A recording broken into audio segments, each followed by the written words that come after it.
तुझे भी पता चले कि इश्क में जो मर जाते हैं वो भी किसी के बेटे होते हैं। আসসালামু আলাইকুম বন্ধুরা, আজকে আমি যে ভিডিওটা রিঅ্যাকশন দেবো সেটা হলো তেরে ইশক মে টিজার। হ্যাঁ, ধানুষের নতুন একটা মুভি। আর ধানুষের মুভির জন্য আমি সবসময় অনেক বেশি এক্সাইটেড থাকি, কারণ ধানুষ এমন একজন অ্যাক্টর, মানে যে কিনা বড় বড় যারা সুপারস্টার আছে তাদেরকেও জাস্ট অ্যাক্টিং এর মাধ্যমে বিট করতে পারে।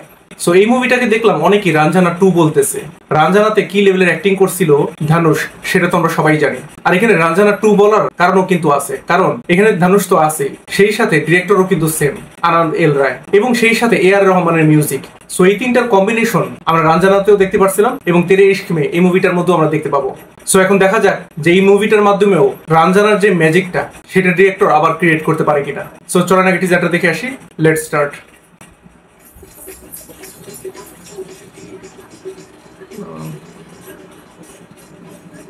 কি ক্রিশ্চিয়ানের বিয়ে হইতেছে নাকি?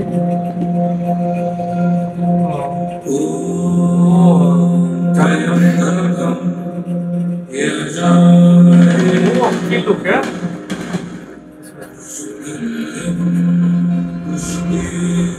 अपने बाप को जलाने गया था बनारस,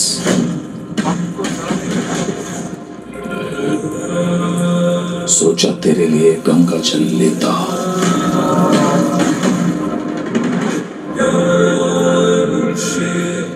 नई जिंदगी शुरू कर रही है,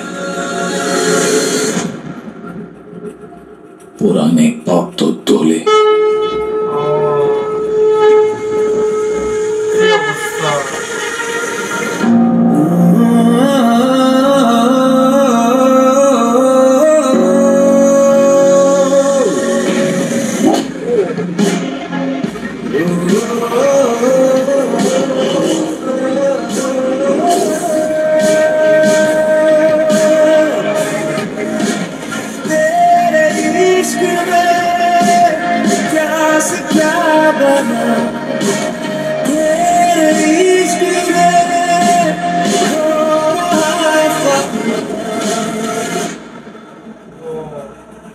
शंकर करे तेरे बेटा हो, तुझे भी पता चले कि इश्क में जो मर जाते हैं वो भी किसी के बेटे होते हैं।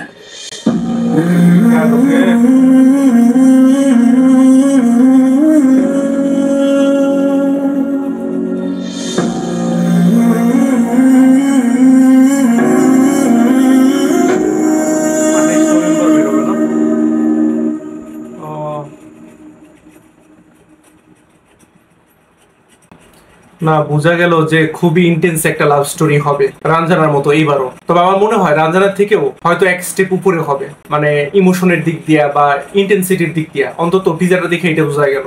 এর আগে কিন্তু একটা গ্লিমস বের হয়েছিল, ওই গ্লিমসটা দেখেও কিন্তু ওইরকমই মনে হয়েছিল যে মানে টক্সিক একটা লাভ স্টোরি হবে, যেখানে নায়ক নায়কের মধ্যে যে প্রেমের যে বিরোধিতা সেই জিনিসটা দেখাবে।